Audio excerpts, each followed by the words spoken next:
Rav Isaac Herzog devient grand rabbin de Palestine à un moment clé de l'histoire juive. Alors que les persécutions nazies s'intensifient un peu partout en Europe, la Palestine mandataire, elle, ferme ses portes aux réfugiés. En particulier en 1939, quand le gouvernement britannique publie son 3e livre blanc qui limite complètement l'immigration juive en Palestine. Le Rav Herzog va alors en public déchirer ce 3e livre blanc pour montrer son opposition.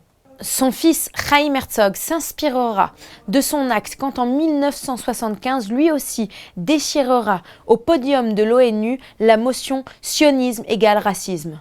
For us, the Jewish people, this is no more than a piece of paper and we shall treat it as such. Thank you, Mr. President.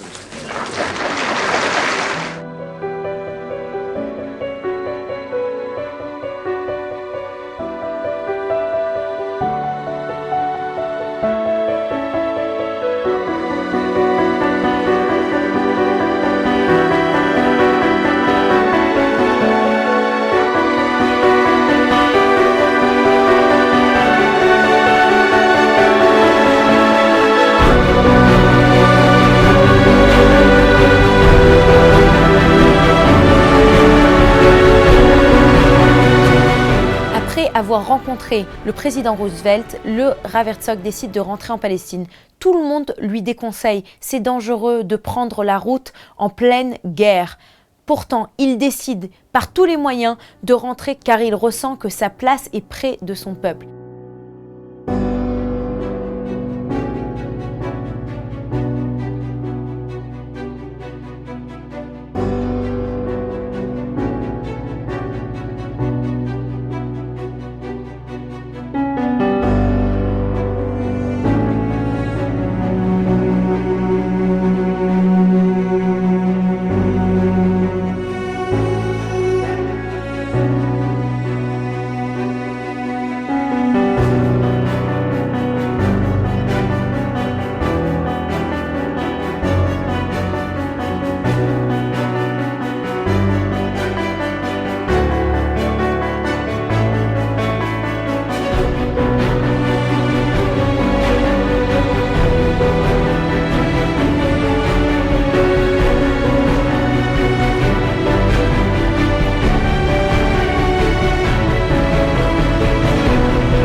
Le Rav Herzog va aussi s'occuper des enfants juifs restés en Pologne. Il se tourne alors vers le gouvernement français en leur demandant de bien vouloir accueillir 5000 juifs orphelins en France.